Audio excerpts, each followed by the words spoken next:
Hey everyone, welcome back and thanks for joining me. I'm your host Sherry. Before we get started, I just want to thank you for being here. This is our 100th episode. We've grown a lot in size since our early days back when we were only on YouTube. Nowadays, you can join the dark side everywhere you get your podcasts. I'm super happy to have you here, and I got a really mysterious episode for you. Today we're discussing one of the most puzzling cases I've ever come across, and that says a lot.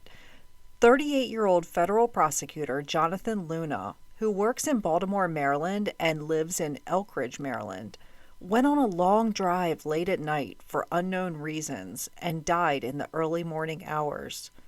Jonathan's movements that night have been questioned, dissected. They've been analyzed by everyone from local law enforcement to private detectives and all the way up to the FBI. We've got a whole lot to talk about today. This is episode 100, the case of Jonathan Luna. This story takes place in 2003. It was the beginning of the Iraq War. Arnold Schwarzenegger became the governor of California. Stamps were 37 cents. Finding Nemo was released in theaters. American Idol, bacon, and low-carb diets were all everyone was talking about, including me. Apple launched iTunes. Michael Jordan took a well-deserved retirement. And lastly, technology was beginning to ramp up. Cell phones, digital cameras, and other electronics were becoming more accessible to the public. You didn't just have to buy them at Radio Shack anymore. You could get them at Walmart. In the very early morning hours of December 4th, 2003, it's still dark out, between 5 o'clock and 5:30 a.m. Two employees of a well drilling company in Denver, Pennsylvania, are starting their day. It's dark and quiet out. They're loading up their gear for their day and drinking coffee when they notice a small red blinking light coming from the creek a short distance away. This creek is only 100 feet from the road in the well drilling business. One of the employees thinks to himself, that light isn't supposed to be there. What the heck is that? So they position one of their company trucks towards the creek and turn on the headlights. They walk towards the red light and see as they get closer, there is a brand new 2003 Honda Accord sitting at the creek. There's a 4-foot embankment from the ground to the creek, and this car is hanging on by a thread on the edge. It's like teetering. Basically, the front of the car was dangling over the creek. The back half is on the embankment. The red light they spotted was coming from inside of the car's dashboard. They assume this is probably a drunk driver who went off the road and into the creek and then he fled. This is an extremely rural area with very little traffic. The name of the road this well drilling business and this creek are on is called Dry Tavern Road, if that doesn't tell you just how far out in the middle of nowhere they are. The car has its headlights off, but it's running. I spent a good bit of time trying to figure out what gear the car was in, but I couldn't find that info anywhere. The men look inside the car. Remember, it's still very dark. They don't see anyone, but they spot a decent amount of blood inside. They call the police, but this town's police department is closed and won't open for a few hours.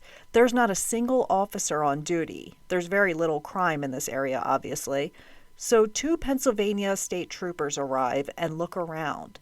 They see inside the car there is blood and dollar bills, 10s, 20s, 1s, all scattered around. They also find blood on the outside of the vehicle. They look around and get down into the creek where they find a deceased mid-30s black man wearing a business suit laying face down in the water with 36 stab wounds. The man's court ID badge shows his name is Jonathan Luna. Jonathan Luna is 38 years old at the time of this story. He was born October 21st, 1965. He grew up in the housing projects next to Yankee Stadium in the Bronx in New York. Jonathan was a huge Yankees fan all his life. His dad worked at a restaurant and his mom stayed home to raise Jonathan and his brother. Jonathan wanted to do something huge with his life. He got excellent grades, and friends say he was always reading a book. He was known to dress professionally for school. You remember the kids that wore a button-up shirt and a belt and khaki pants every day? That was Jonathan.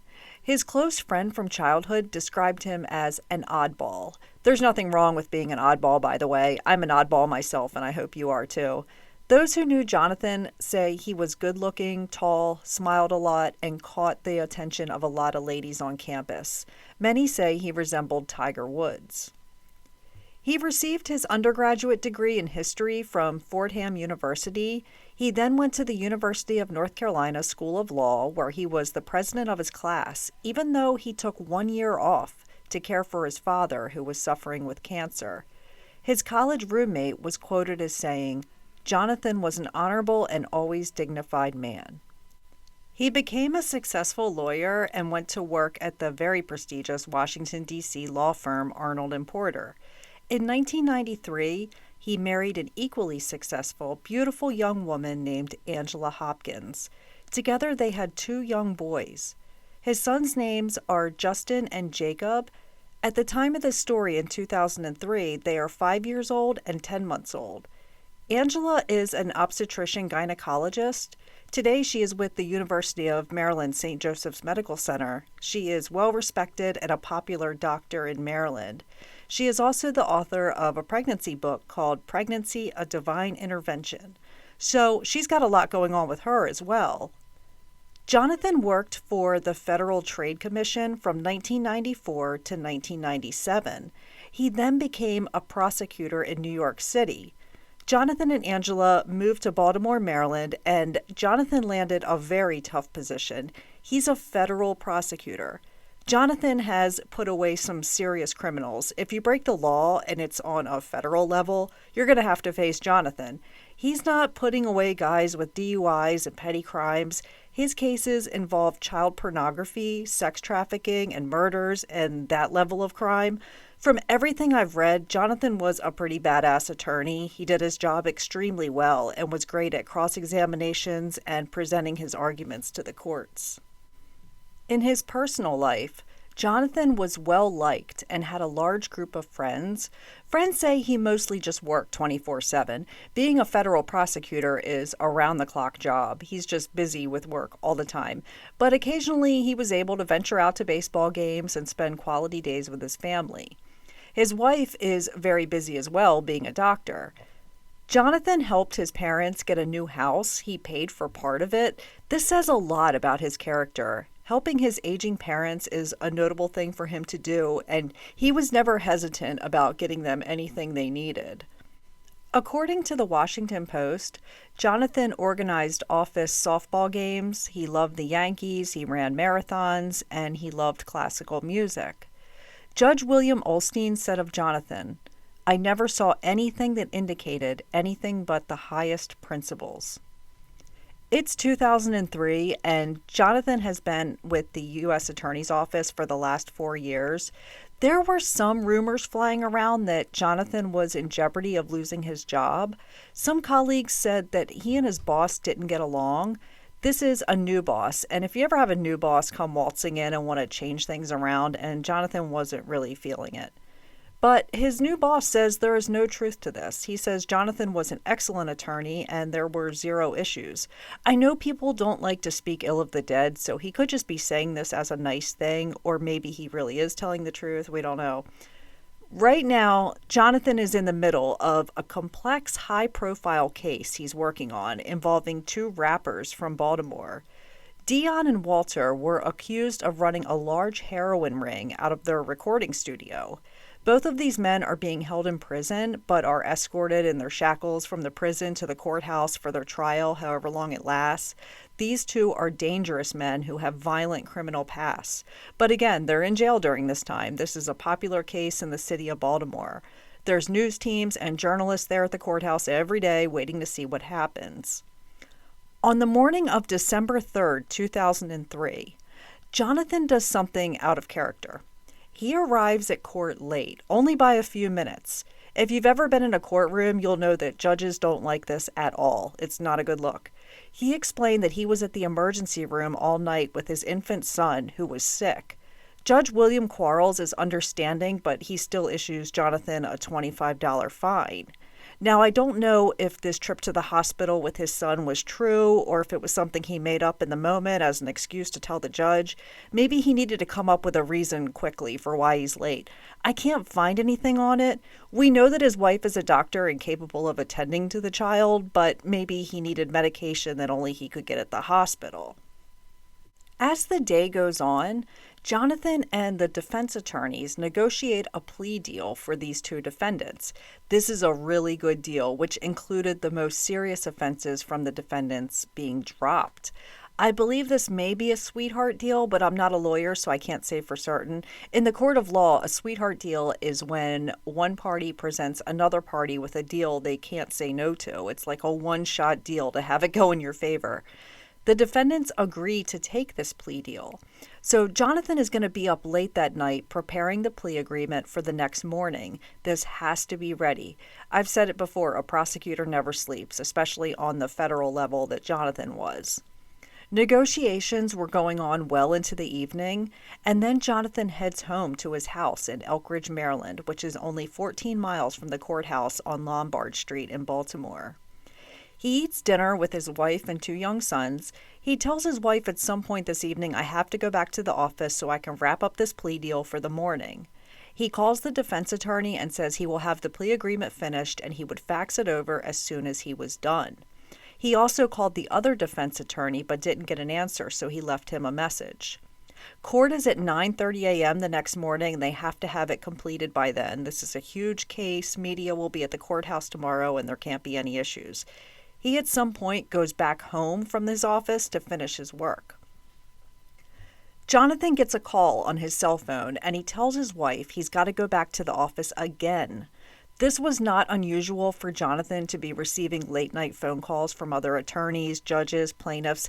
It's not unusual for him to have to come home and then head back to the office. It's part of the job. It happens all the time.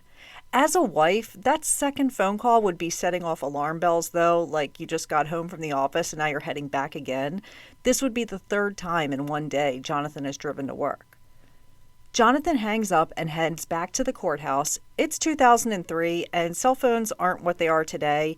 There wasn't the internet and GPS and all this cool stuff we have nowadays that's readily accessible. You could make phone calls and play Snake, and that's about it. I don't know why it hasn't been released who called Jonathan, who made this late-night phone call that made Jonathan say, I gotta run. I'm positive they can look at phone records and find out even with 2003 technology, but for whatever reason, we don't know who made that call to him. It has not been released. Now begins the weird stuff. The next 6 hours are going to be the most mysterious, and I'll warn you now, there are gaps. There are things that we don't know. We try to fill in the blanks using our own imagination, but we don't know exactly what happened that night. Jonathan's car enters the parking garage at the federal courthouse around 11 p.m. He goes inside the building and to his office. We know Jonathan left the courthouse at 11:38 p.m. because his car is spotted on camera leaving the parking garage, so we know he wasn't there for more than about 30 minutes. Whether Jonathan is alone or with someone, we don't know because you can't see in the car. What we do know is that Jonathan left his glasses, which he needs to drive, and his cell phone in his office on his desk. The finalized plea bargain, which is that super important document he said he was going to fax to the other attorney, was never sent. Instead of heading home, he instead gets on 95 and starts heading further up the road and into the night. Jonathan has an Easy Pass in his car. If you're not from the East Coast side of the U.S., there is a small transponder that you can get for your car and use it to go through toll booths. It just gets scanned and you go on through. Most times you don't even have to stop at the toll. It's like a fast pass. You go online and you add funds to your account and the toll fee is deducted from the balance. I don't know how it worked back in 2003. I assume you call and have the funds added to your account.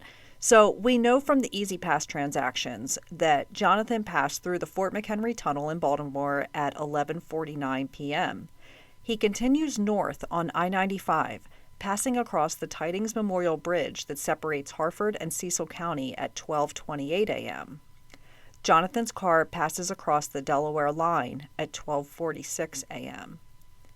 At 12:57 a.m., the car gets off on 95 and goes into a rest area. He goes to the JFK Travel Plaza, where he withdraws $200 in cash from an ATM. There is footage of a person at this ATM, but the footage is so poor quality that you can't tell if it's Jonathan or someone else entirely. The video is distorted and incredibly hard to figure out who's at this ATM. He gets back on 95, and at 2:37 a.m., Jonathan's car gets on the New Jersey Turnpike at exit 6A. It's around this time that he stops using his Easy Pass and switches to paper toll tickets. 10 minutes later, it enters the Pennsylvania Turnpike by the Delaware River Bridge. I know you all are wondering about security cameras capturing Jonathan in his car during all these transactions through the toll areas, but I cannot find anything where photos or videos were released, or maybe the cameras weren't working. There just isn't any. At 3:20 a.m., Jonathan's debit card was used at a Sunoco gas station in King of Prussia. We'll discuss more about this gas station stop in a bit. At 4:04 a.m., Jonathan exits the PA Turnpike at exit 286. At 5:30 a.m., 2 employees for the well drilling company find Jonathan's car stopped at the creek and call police. This location is Dry Tavern Road in Denver, Pennsylvania. This area is known for a lot of Amish people, and it's just a very small rural area, literally in the middle of nowhere. When the police arrive, they find blood on the inside and outside of the vehicle. A child's car seat is in the back seat. There's blood in the back seat of the car, indicating that it was possible Jonathan had been in the back seat during the trip or part of the trip, or maybe he was alone this whole time. Scattered bills are inside of the car. I don't know if this was the $200 he withdrew from the ATM or what the amount in his car even was, but I do know there were various dollars. If I can remember correctly, I think back then when you went to the ATM, you could only get out $20 bills. Nowadays, lots of ATMs have the options to get $5 and $10 bills. Back in 2003, I was a broke 22-year-old, and I remember going to an ATM and not being able to withdraw money because I only had $18 in the bank. When the police find Jonathan's body, it was only a couple minutes after they arrived. He was laying face down in the creek in front of the car. They noticed he was well-dressed and stood out in this area. He's wearing a full business suit. He had stab wounds, 36 in total. So here's the thing. Even today in 2024, Jonathan's autopsy records are sealed. They have not been released to the public, so we don't have a lot to go on. However, the coroner in this case spoke to the media and gave us a glimpse into Jonathan's injuries. So this 36 stab wounds he had were mostly superficial. Many were just prick marks. They were done with a very small knife, like a pocket knife or a penknife. One of the stab wounds was to his carotid artery, which could cause him to bleed out. There were a few that were deep enough to do some internal damage, but not lethal. The cuts were to his hands and his neck and chest area. So again, he was stabbed a total of 36 times with a small knife that isn't going to do lethal damage without a lot of work. However, one of the cuts hits a main artery in his neck, which can be deadly. You can die pretty fast from it. There was also some information that got out that he had a stab wound to his testicles, but since the autopsy report is sealed, we can't say for sure that this is what really happened. But his cause of death was not from these stab wounds. Jonathan was alive when he fell or was placed face first into the shallow creek. I'm talking this creek is only inches deep. His cause of death was drowning. So before he managed to bleed out from the cut to his neck, he drowned. There was water found in his lungs, meaning he hit the water and started breathing it in. Meanwhile, back in Baltimore, Dr. Angela wakes up and sees her husband never came home and reports him missing. The court hearing begins at 9:30 a.m., and the prosecution table has an empty chair. The defense lawyers say, "He never sent us a fax last night with the plea agreement he was finishing up." The judge is tapping his fingers, thinking he's probably just late again like he was yesterday. The judge calls the courtroom to order and asks, "Where is Mr. Luna?" The defendants, Dion and Walter, and their counsel are sitting on the opposite side of the courtroom. Everyone is kind of waiting around a few minutes for Jonathan to show up. Jonathan's former supervisor is going to have to stand in for him. He tells the judge he is sorry to have to be the one to be here. The judge asks him if anyone has heard from Mr. Luna. He says, "Yesterday, I became involved in some discussions with Mr. Tuminelli relative to his client, and so I have obtained at least a limited degree of what the issues are. I do believe that we have something worked out with Mr. Tuminelli. Mr. Luna was finalizing the agreement. I spoke with Mr. Luna last night. I don't know where he is at the moment. We are trying to locate him and trying to locate the final agreement." Back in Pennsylvania, it doesn't take long to discover that Jonathan Luna was the body found. He had his ID, plus the car's registration was in his name. His court ID was on him as well, with his name and photo. Word spreads that Jonathan Luna was murdered 100 miles away, and all hell is going to break loose. This is a federal prosecutor who worked on high-profile cases. The level of investigation into Jonathan's death was compared to the D.C. sniper investigation, which took place the year before. Jonathan's boss, who was an attorney for Maryland, held a press conference on the courthouse steps. He says, "Let there be no doubt that everyone in law enforcement, local police, state police, United States Marshals, ATF, and the FBI, we will find out who did this. We are dedicated to bringing the persons responsible for this tragedy to justice. That's a commitment from me. That's a commitment from every law enforcement officer in the state of Maryland." The residents of this tiny little rural town are wondering how this high-profile government lawyer ended up in their town deceased. Murders are almost unheard of here. Their quiet town is now filled with police officers, FBI agents, news stations, journalists. The day after Jonathan was found, a large snowstorm came through the area and dumped 10 inches of snow.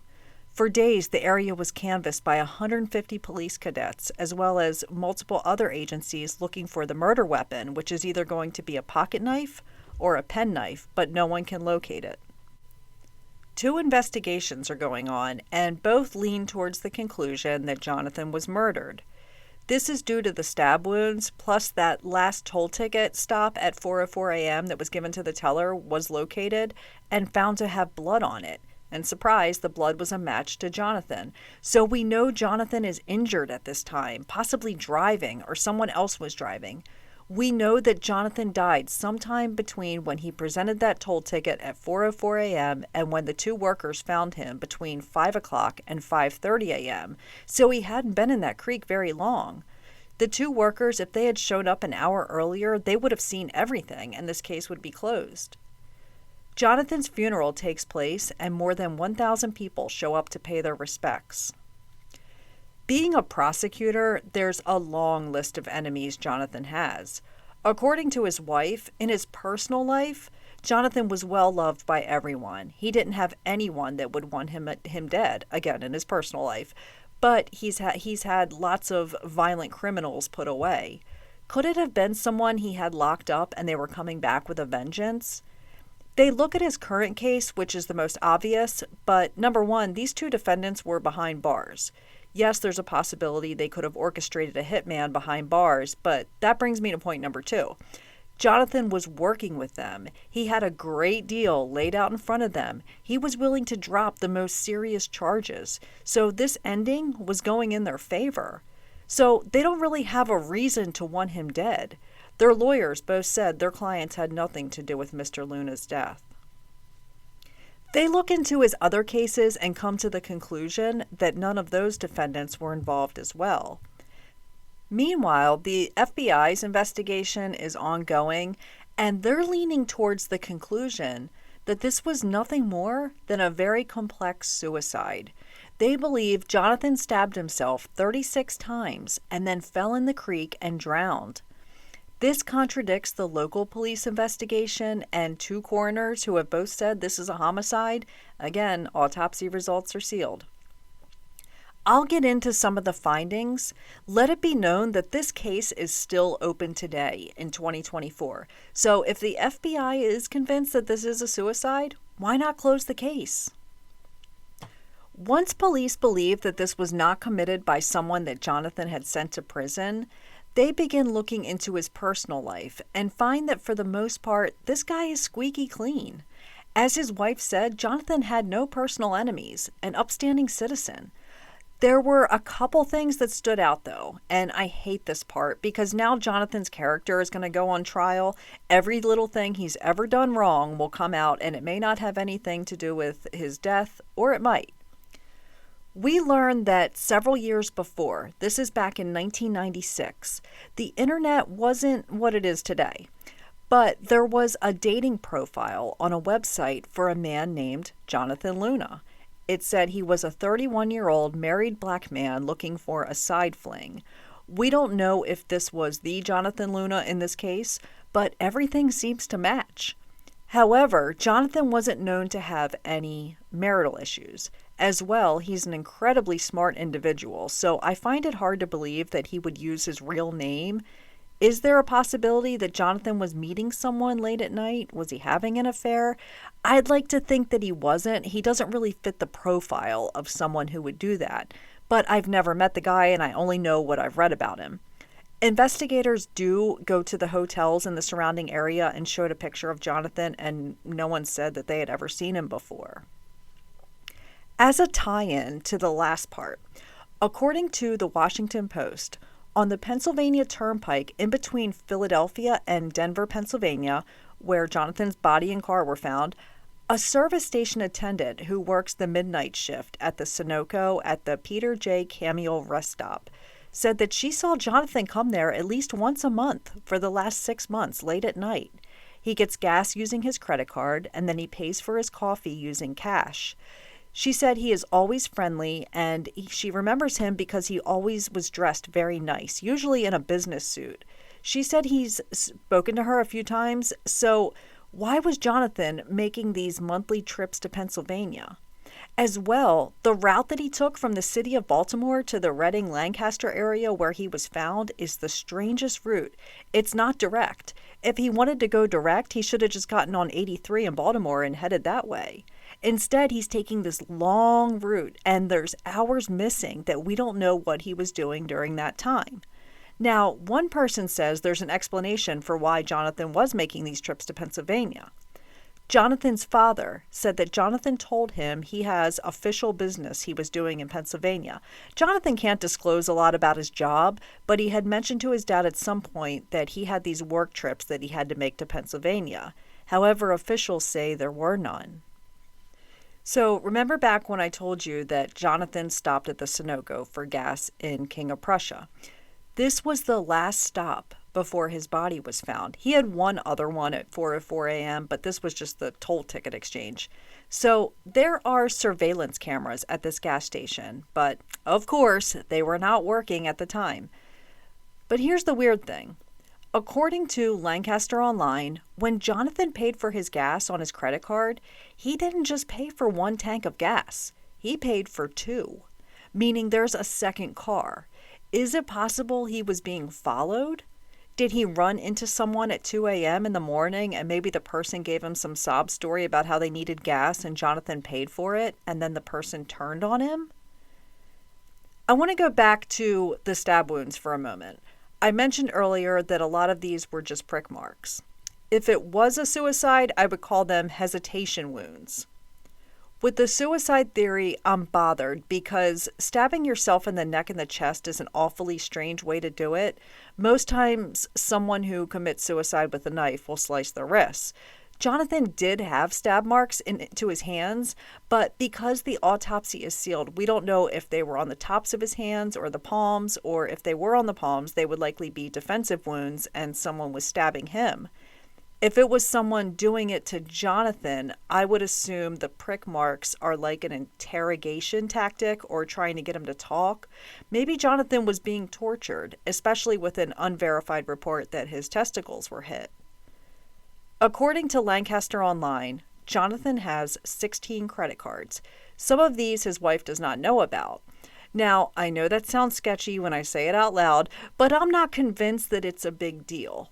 Jonathan is found to have $25,000 in credit card debt. Again, this isn't raising any red flags to me. He's a very busy married father of two. The average a person in America has $6,000 in credit card debt. But in my opinion, $25,000 in credit card debt is a lot, but not enough to commit suicide over. 2 months after Jonathan's death, the penknife was found. It was near where Jonathan's body was, an area that had been searched countless times. It just showed up one day. It's possible that it was missed, although very unlikely, especially with the FBI looking around, or someone could have returned it to the scene. A $100,000 reward was put up by investigators to anyone who can shed some light on Jonathan's movements that night. On the 1-year anniversary of Jonathan's death, the FBI announced that they believed Jonathan was completely alone that night. They found no evidence that anyone was with him. In 2005, some new information comes out about something Jonathan had going on before his death. According to the Daily Record, back in 2001, a man named Nicole Brown was indicted after committing a series of bank robberies. In 2002, he was sentenced to 25 years in prison. So the exhibits that are brought out in front of the court included stacks of cash, 3 shrink-wrapped stacks of $20 bills. The stacks totaled $36,000. After everyone in the courtroom views the cash sitting on a table in front of the judge, it's one of the exhibits, it gets placed onto a cart and wheeled back into a government storage room. It was only in the courtroom for a few minutes. Well, this money goes missing while in transit from the courtroom to the storage room. Jonathan Luna and other lawyers in Nicole Brown's case signed a paper that all evidence had been returned. Truthfully, he may not have known it went missing and just signed the document like he signs dozens of other documents all day long. Or is it possible that Jonathan was responsible for the money disappearing? Or is it possible someone else stole the money and Jonathan knew who it was? 5 government employees, one of them being Jonathan, were ordered to take a polygraph test regarding this disappearing money. 4 of them had taken a polygraph, but Jonathan postponed his. There was also custodians who had to take a polygraph. So Jonathan postponing the polygraph, this could be because he has something to hide, or it may be because he's a very busy guy and he truly needed to postpone the polygraph due to his workload. A fellow attorney said that she took a polygraph and that Jonathan had no reservations about taking the polygraph. He truly just didn't have the time. Right after he postpones it, though, he is found deceased. A couple things that stand out to me. Jonathan doesn't seem to fit the profile of someone who is going to risk his entire career over $36,000. He makes good money. His wife is a very successful doctor. He's not stupid enough to steal evidence from a case. To me, $36,000 ain't worth it. But Jonathan had recently applied for a $30,000 loan using an online application. But according to Lancaster Online, the application was canceled not long after the money went missing. Now I'm going to go on my rant. I don't feel Jonathan stole this $36,000. I truly don't. Jonathan doesn't seem like a money-focused kind of person. He works so much that he doesn't have time to spend money. He and his wife were not struggling. They were not in jeopardy of losing their house or their cars. This was a guy that helped pay for his parents' house and took a year off from college to help his cancer-stricken father. I feel Jonathan knew who stole it and that it's possible that this person had access to the courthouse the night that Jonathan was working. Jonathan was abducted from his office while leaving, which explains his glasses and cell phone getting left behind. They went on a long ride and Jonathan was killed. However, this makes me feel like there would have had to have been a second car. If Jonathan's car was the only ride they had, they left it there at the creek and then began walking in the middle of the Amish country back to Baltimore. Remember, Jonathan possibly filled 2 tanks. But something else I thought of, and I looked it up, and I was surprised to see that someone else had already figured it out. The amount of money that was missing was $36,000. Jonathan was stabbed 36 times. My mind is going a million places with that. I could go super conspiracy here, but I'll save your time. According to the Washington Post, some speculated that Jonathan may have staged an abduction and kidnapping and then it went too far. He nicked an artery and it was too late. And the reason he would have staged the abduction and kidnapping was to get out of this whole polygraph thing. There is a private investigator in this case named William Buckley, who is a former police detective. According to Fox 43 in 2020, he said, "He had a backbone and he wouldn't back off, and it cost him his life. He wound up in Lancaster County and he wound up dead. I know who sanctioned it, who did it, and who was behind the hit. If I know it, why don't state police know it?" William Buckley did file a right-to-know request for coroner records, but his request was denied. He went on to say, "You have a cover-up, which I think this is, both by the FBI and the Pennsylvania State Police. Whoever went into that courthouse and took him out was either known by security or had a badge. We don't know what he would be doing in that area on his own. The body was dropped off there for a specific reason, and his car. There was another car involved, and it had to be the getaway car." End quote. I'm just so overwhelmed because I don't know what happened to him. There's so many holes in this story and gaps, and I don't know how to clean it up. Why aren't these cameras working? Or if they are working, why won't they release the photos? I don't think he's stabbing himself in his hands while he's driving down the road. Why did he withdraw $200 from the ATM if he planned on committing suicide hours later? The FBI says there's no evidence that anyone was with him that night. To them, he committed suicide. Then why not close the case? The simplest explanation for Jonathan's death is usually the right one, but there really isn't a simple explanation. I can't explain what happened that night. This case is still open, so it's possible maybe someday it will finally be solved. Rest in peace to Jonathan Luna, a promising young man who didn't deserve to die alone in a cold creek. That's it for this week, and I'll see you all again soon. Take care, and much love to you all.